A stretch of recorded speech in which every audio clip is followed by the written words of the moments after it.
Surat civil હોસ્પિટલમાં વર્ગ 3ના કર્મચારીઓ રજા અને પગાર મુદ્દે હડતાલ પર ઉતર્યા છે। વર્ગ 3ના કર્મચારીઓનું કહેવું છે કે ઘણા સમયથી રજા મળતી નથી। રજા માંગવા જઈએ છીએ તો ના પાડી દેવામાં આવે છે અને કામ કરવામાં અમે કોઈ જ કચાશ પણ રાખતા નથી। 200 જેટલા કર્મચારીઓએ રસ્તા ઉપર બેસીને વિરોધ નોંધાવ્યો છે। કર્મચારીઓએ પણ આક્ષેપ કર્યો છે કે ઉપલા વર્ગના અધિકારીઓ તેમને કામની બાબતે હેરાન કરી રહ્યા છે અને મહેનતાણા માણી રહ્યા છે। અમારી વાત કોઈ સાંભળતું જ નથી, જેના કારણે અમે ધરણા કર્યા છે।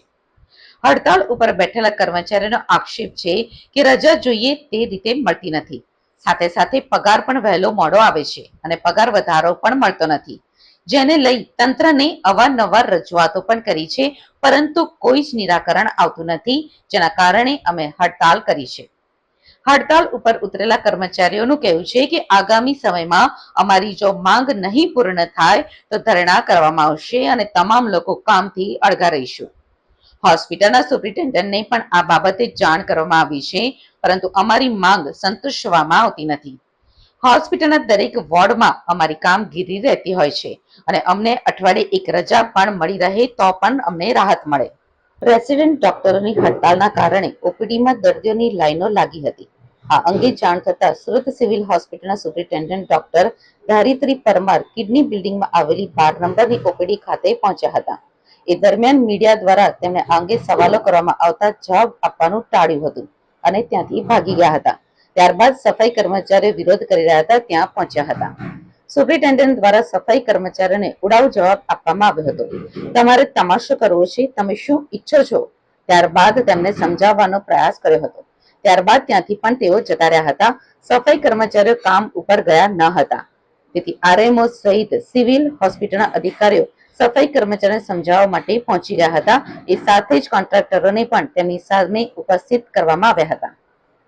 मैं 10 वर्ष की नौकरी पर यहाँ कहीं हड़कू मरतो नहीं। यहाँ सर भी लोग बोलता है पूजा मैडम गमे तो बोलते यहाँ हमने कशु इज्जत ज नहीं। गमे तो मोड़ू थाय तो हमने बाहर काढ़ी मुकता से પછી અમે જાવ તો કહો છે બપોરે અમે શિફ્ટ ઉભી જોઈશે, બીજું કઈ જોઈએ નહીં અમને। પછી એમ કે તમે આવો તો આવો ને તો ઘરે રહેવા દો। અમે ઘર તો ક્યાંથી રહેવાનું? પછી અમારે ઘરે રહે તો ખાવા હું અમે ભેપોરા લઈને પેલા તો ખાવા પીવાના નહીં, 2 મહિના પગાર આવે અમારો। 10 તારીખ के अंदर पगार नहीं आवे तो बीजाने આપણે ભાડાનું મકાન છે અમારું, પોતાનું મકાન નથી।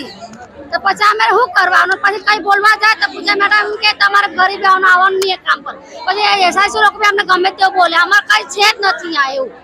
કેટલો પગાર છે અને શું મુખ્ય માંગણી તમારી? અમારે એવું જ માંગે છે કાયમ અમારે શિફ્ટ ડ્યુટી છે, પગાર અમારે 14,000 પગાર છે, પણ અડધો પગાર મળતો નથી। मैं 10 साल से नौकरी कर रही हूँ। लेकिन अभी पूजा मैडम आई ना तब से बहुत टॉर्चर हो रहा है हम लोगों को। ऊपर सिस्टर लोग टॉर्चर करते हैं, ब्रदर लोग टॉर्चर करते हैं, डॉक्टर लोग टॉर्चर करते हैं। जिसके पास बोलने आएगा तो वो बोलते हैं ऊपर जाके बोलो। किसके पास जाए हम लोग बोलने के लिए? पगार भी कम मिलता है, वह बोनस नहीं मिलता है। हमको सिर्फ ड्यूटी चाहिए। न वार्ड में 3 सर्वेंट रखते, 3 सर्वेंट से सब काम करवाते। ऊपर बोलते हैं सिस्टर लोग बोलते हैं नहीं पेशेंट लेके जाएगा तो एसआई के पास धमकी देते हैं। ये हम पूजा मैडम हमको निकालने की धमकी देते हैं। हम लोग किसके पास जाए? ना हमको सिर्फ ड्यूटी चाहिए। आज किस तरह का विरोध कर रहे हो? ये तो हम तो सब मतलब रक्षाबंधन की छुट्टी गिराने की बात कर रहे हैं, तो वो बोलते हैं 15 दिन नौकरी पे नहीं लेंगे इसके लिए।